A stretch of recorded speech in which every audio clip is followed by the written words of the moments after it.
Welcome back, everybody, to Housing Summit 2.0 Progress Report. This event, of course, sponsored by ResCon, or presented by ResCon, sponsored by Toronto Regional Real Estate Board and the Federation of Rental Housing Providers of Toronto. Very excited with our next speaker, who is Ted Tsiakopoulos, and he's going to be speaking on CMHC Supply Gaps Report. He's a professional economist and sought-after speaker with many years of experience analyzing real estate and financial markets.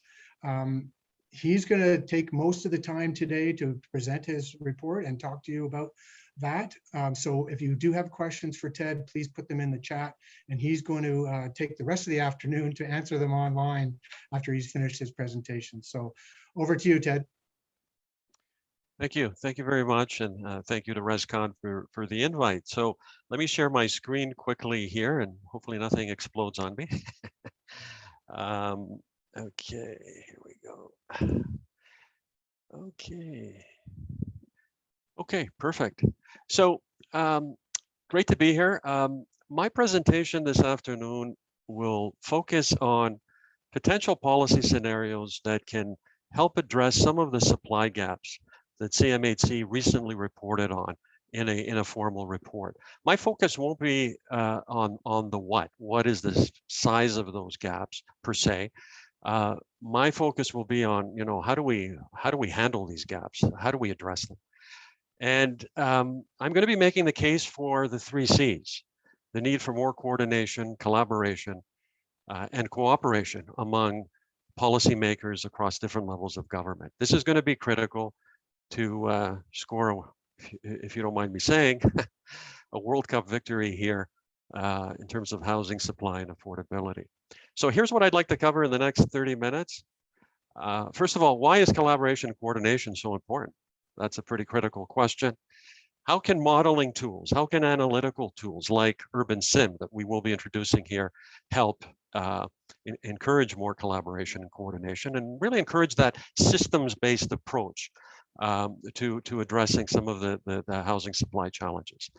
And I'm going to define the supply problem very briefly, theoretically, and in a practical sense. How big are they? But I'm going to move very quickly on to some simulations that we've run through the Urban Sim model. And we've run a number of unconstrained model simulation scenarios, policy scenarios. And we've chosen a few neighborhoods: the Bloor West Village area, which is an established neighborhood, part of that sort of yellow belt community that I will define in a bit. And then to the east, we've run some simulations in the Golden Mile redevelopment area, a new up and coming neighborhood. So we'll look at some of the findings there. We won't have a lot of time to address what the federal government can do differently in terms of utilizing its existing federal lands better.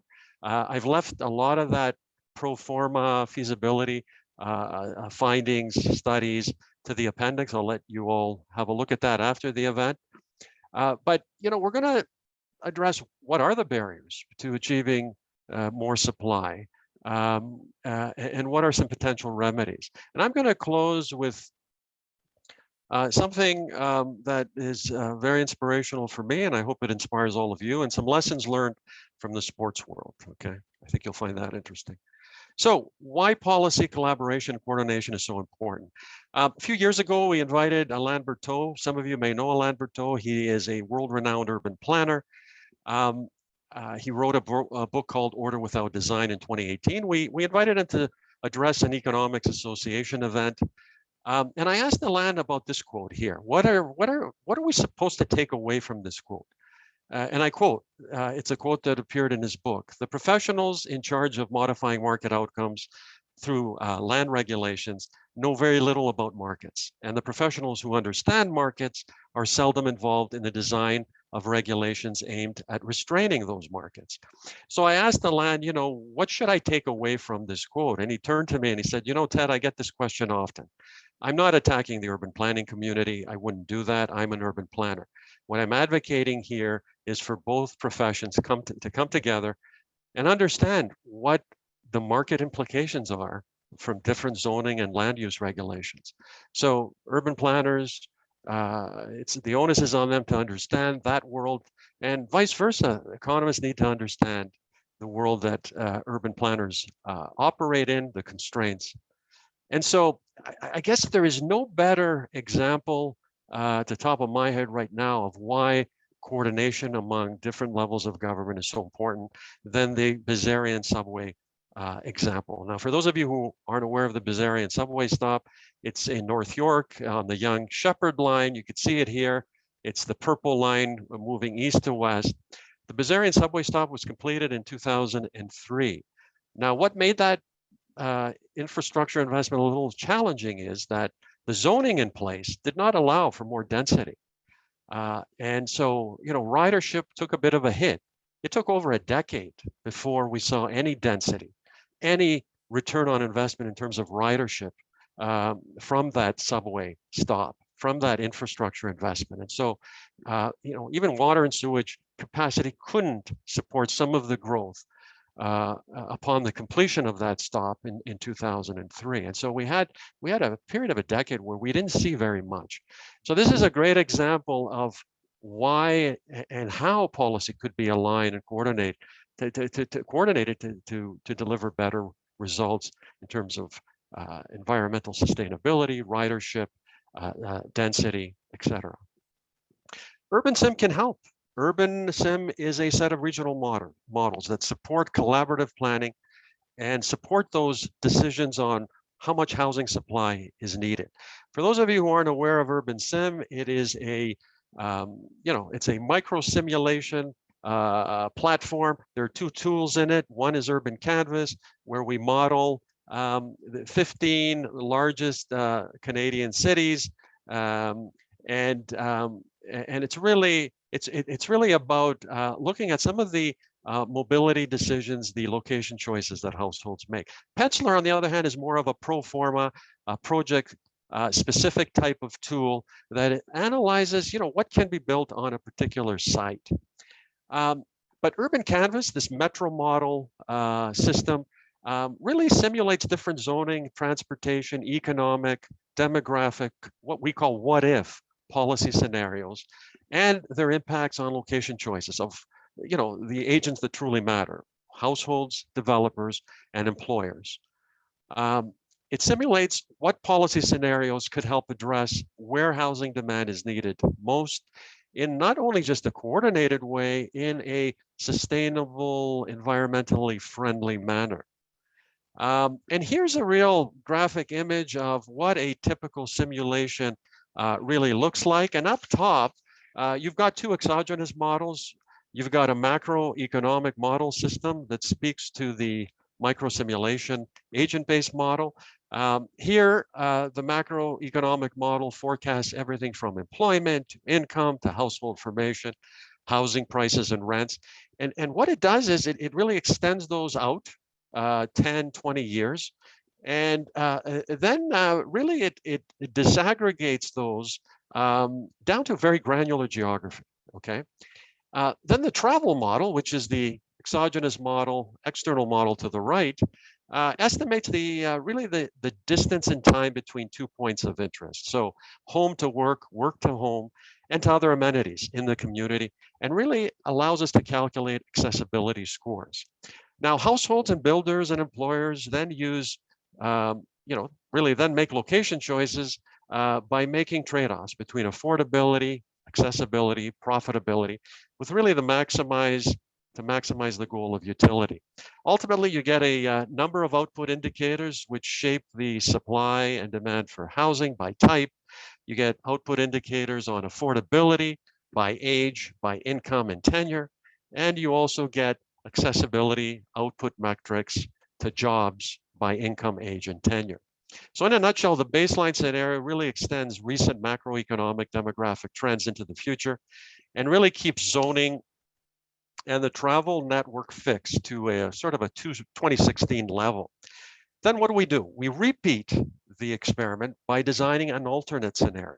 And the alternate scenario is quite interesting because that's where we tweak some of the inputs to the model. So for instance, we keep the macroeconomic demographic forecast fixed to baseline. And then what we can do is we can experiment with different land use regulations, different zoning assumptions, both within a dissemination area, within a CSD, a municipality level, and we can get right down into a community in and around transit, because we do have the parcel fabric and we do have the zoning data to tell us what's possible there.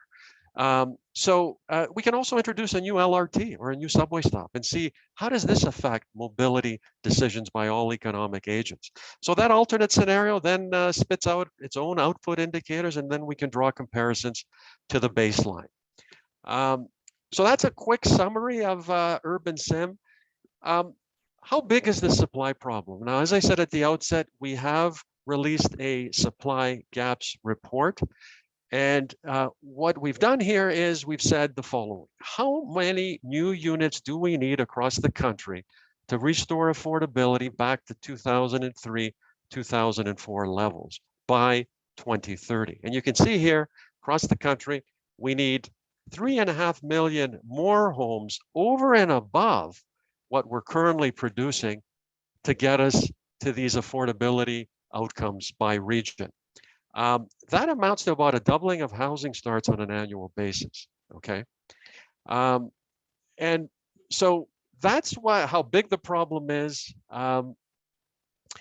Theoretically, what we're trying to do here is move the needle on housing supply, move the needle on the housing stock, move the housing stock from point A to point B to a more affordable price level. So we've talked about the size of that supply gap. My presentation here on in is really about how do we get there? How do we move the needle on the supply side, okay? Now, it's not only about supply, okay, and affordability. We also know that housing suitability is critical.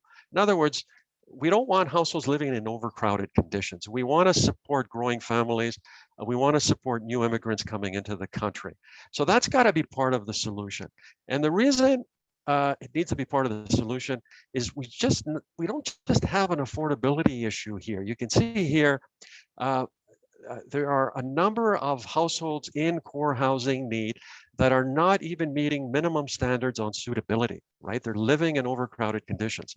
And so if you think Canada, the country as a whole is a problem, you can see the problem is even more magnified in Ontario. When we drill down into Toronto, we've got an even bigger issue. And I highlight some submarkets in the Toronto area, Toronto West and Scarborough Central, because that is the neighborhoods that we're going to be showing you some of the simulations that we've run in. But you can see Scarborough Central, not just facing a big affordability issue, but also suitability problem. So can boosting density in the yellow belt help? And the answer is yes. This is a potential remedy. For those of you who aren't aware of the yellow belt, what it is, it comprises nearly 50% of Toronto's land mass. 2/3 of the land zoned in that yellow belt is zoned for single detached housing. Vancouver is no different, okay? We've got similar ratios there. So here is a part of the city of Toronto, the yellow belt, where there is some potential here to build more missing middle housing. So why is missing middle housing so important? Because it addresses both affordability and suitability targets, okay? And it includes housing such as townhomes, duplexes, triplexes, secondary suites, laneway housing, mid-density apartments, and modular housing. So here's what we did. We lifted the floor area ratio, the FAR, we lifted the DUA, dwelling units per acre, and we lifted the maximum height. And you see what the modest upzoning that we designed and we ran through Urban Sim. And what you can see here is that a modest upzoning of the entire Yellow Belt community can yield an additional 45,000 units by 2050. So yes, we can potentially address some of that gap. And we got to get we got to get it right in the city of Toronto. And I say we have to get it right in the city of Toronto because the city of Toronto will comprise 60% of the growth in demand by 2030. But it's not just about new supply. We also need turnover of the existing stock, right? We need to enable that, what we call that filtering process, where households vacate existing space and provide opportunities for new families to move into that space. So new housing is needed, but we also need to see more supply on the resale market. And so we tackled this question here. How many new listings do we need in Ontario such that we restore balance by 2030? And this image here kind of speaks to what we need to see on the sales to new listings ratio to move this market back into balance. So the sales to new listings ratio is really a proxy for the demand supply ratio in the resale market. And you can see over time, when that ratio grows, prices, start to accelerate. There's a strong correlation between sales to new listings and prices. So the desired state, ladies and gentlemen, is to get us back closer to that 40 to 60% range. So that means that, hey, we can't just rely on a dip in sales. We need the denominator to grow.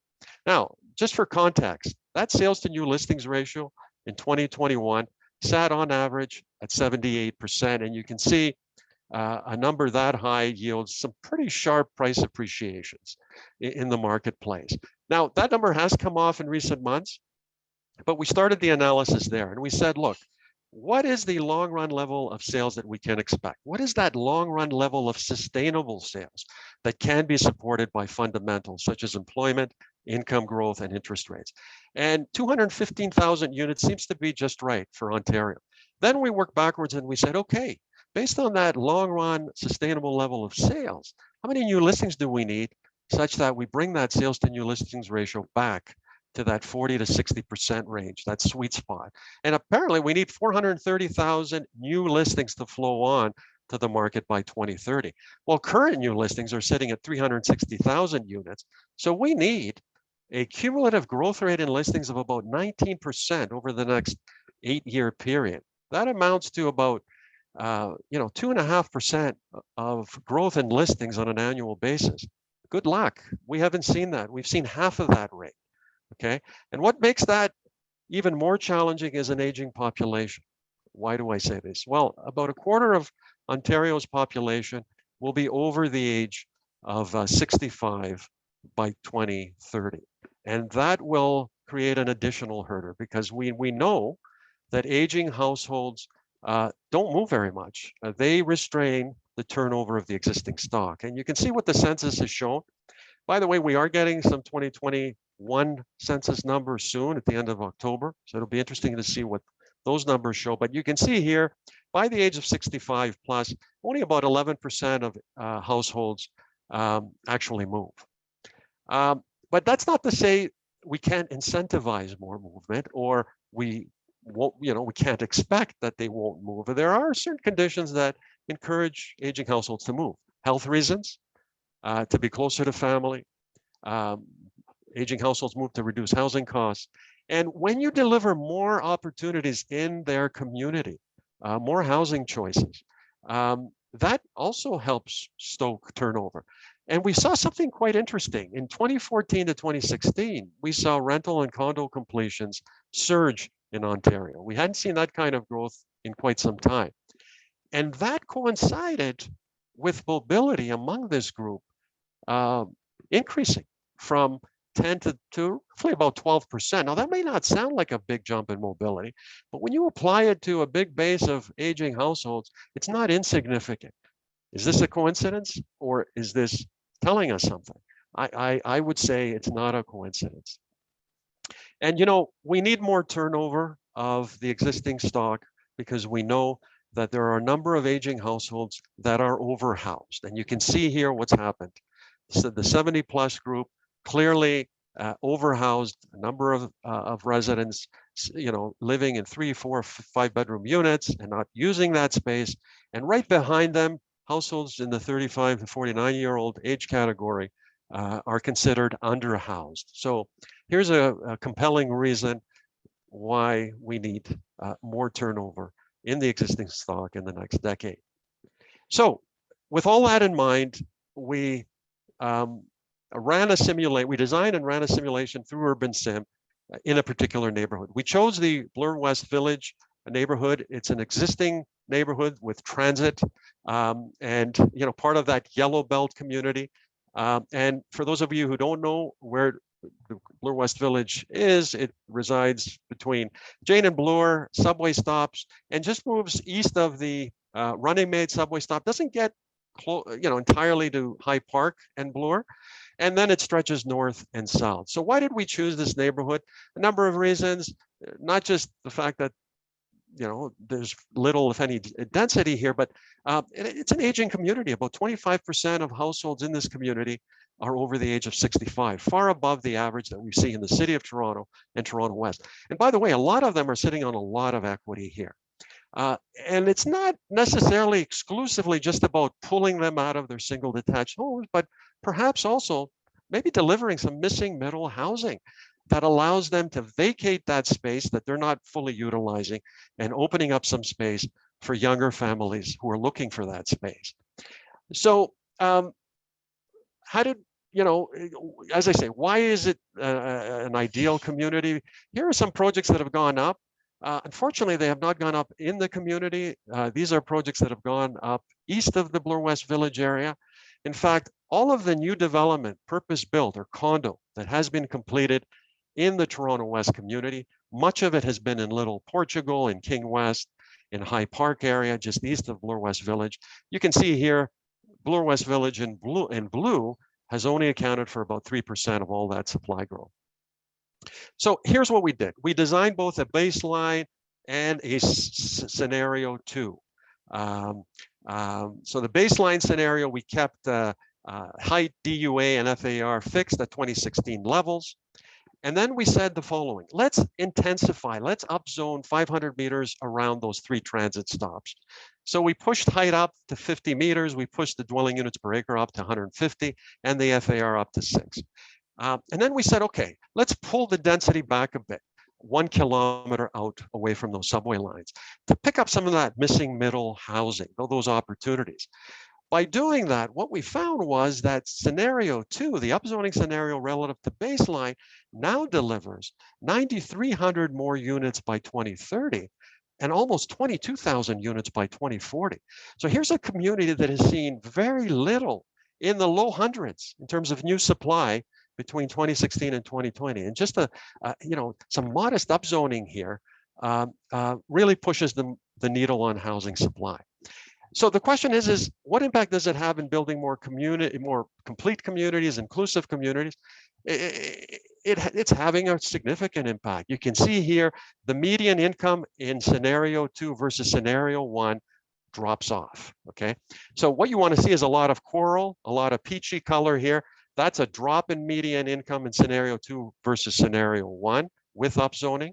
And what's interesting here is we're pulling out some higher income households north of Jane and Eglinton, north of Jane and Eglinton south, and now we're seeing a skewing up of incomes in those communities. So we provide more choices for lower income households. We create an environment of a more complete community, but we also move the needle on affordability in this image here. You could see the percentage of households in unaffordable housing in scenario 2 are now dropping vis-a-vis scenario 1, the baseline. So again, you see a lot of peach coral color, particularly around Jane and Bloor and Runnymede and Bloor, maybe not so much closer to High Park subway stop, but certainly moving the needle on affordability.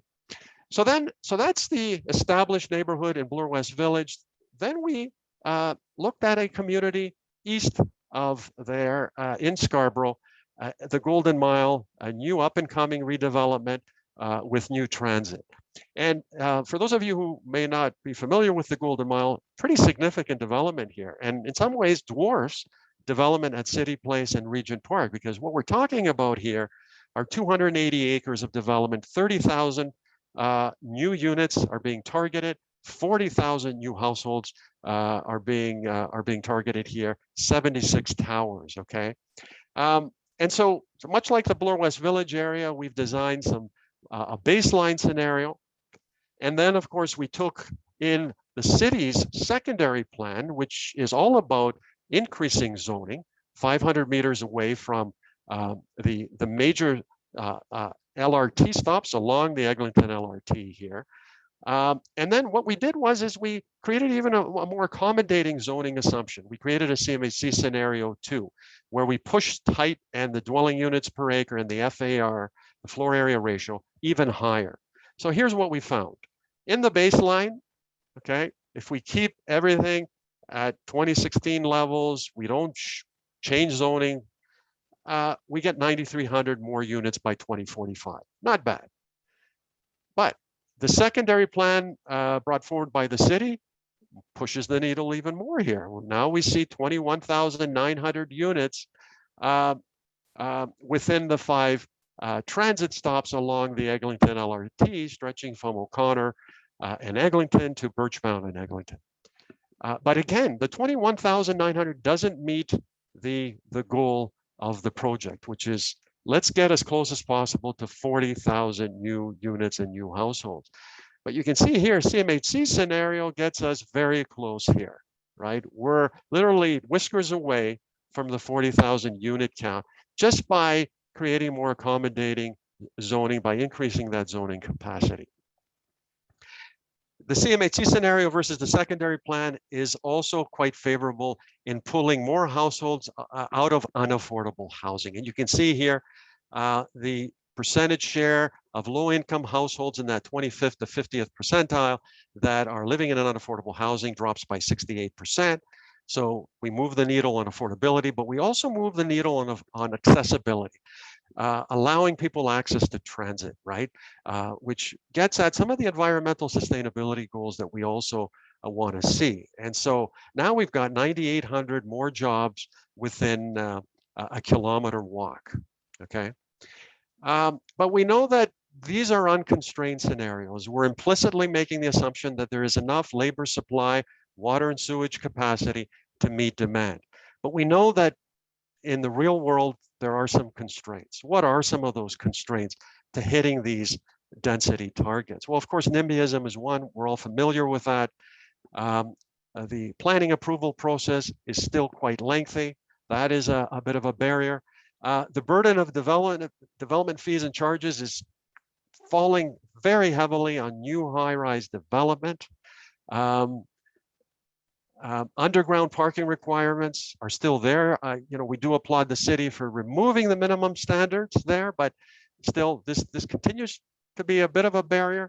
Of course, labor and water and sewage capacity, that could restrain our ability to meeting some of those targets. And you may have seen the report out by CMHC yesterday that found that labor constraints, best case scenario, could only yield about a 30 to 50% increase in starts by 2030. So again, that's a bit of a hurdle that we need to climb over.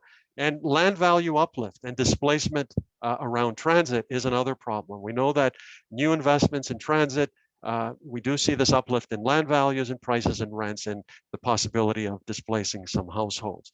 So what are some potential remedies? Well, the Housing Accelerator Fund, we think, is a game changer. It was tabled in the budget, and it's all meant to incentivize cities to expedite the planning approval process and to deliver more housing, okay? So we think that this is a bit of a game changer. We also think regional governance structure and alignment is needed. We're certainly not proposing something to the extreme of what we're seeing in Japan, but alignment across different levels of government and even at a municipal level as it pertains to rezoning could go a long way to deliver better results. It's not just about more immigration. We definitely need more immigration to deal with the aging population and labor constraints, but it's also about innovation in the planning approval process, digitizing that permitting process. And it goes even further. Do we need to develop a manufacturing mindset to building homes, right? We've seen some tremendous achievements with the Rapid Housing Initiative, with modular housing. Innovation, we need to see it right across the board. And rebalancing municipal revenue sources. It just seems like they're heavily skewed to new development. Can we rebalance some of the source of those revenues, right? Away from development charges towards other sources. Research has shown that could definitely help improve the demand-supply ratio. Establishing one residential zoning classification right? Just call it residential zoning, and let the market decide what it wants to build. And striking a better balance between neighborhood character and density, and reaching out to the community early on when a new project is being planned. So, at the outset, I mentioned, ladies and gentlemen, that the sporting world does provide some real examples of best practices, and I. I've devoted probably about 40 years of my life playing and coaching competitive soccer, and I don't necessarily need to be reminded that the whole is bigger than the individual parts. This is something that I believed at a very early age. Barriers can be overcome when we take a one team, one vision approach.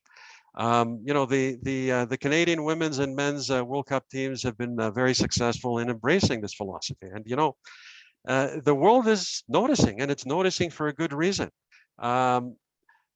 because they've truly embraced coordination, collaboration, and working together towards a common vision. At CMHC, we also have a one team, one vision approach, and that is that by 2030, all Canadians will have a home that's affordable and that meets their needs. It's very ambitious. We can't do it alone. We need your help. I urge all of you to join us on this journey, and go Canada, go. Thank you very much. Thank you very much, Ted. That was great. Ted, as I mentioned earlier, will be answering your questions. I think there's 4 or 5 now on the app. So if you have questions for Ted, go on there and add to that. He's going to spend some time answering them, hopefully today. Really like the one team, one vision approach for housing. I think this housing summit and the ones we will do in the future with ResCon will help us get there. So at this point, we're going to take a quick 15-minute break. Don't forget to leave your thoughts on the community board. See who else is attending. We have over 500 people here today, which is a great turnout. Obviously, this is a hot topic item for everybody in the province. And that is a great segue to say we will hear from a provincial update from the Honorable Steve Clark at 2:40 exactly. So you navigate over to the agenda and click on that session. After you've done your bio break, grab a snack, check your emails, and we'll see you back at 2:40. Thanks, everybody. And thank you again, Ted.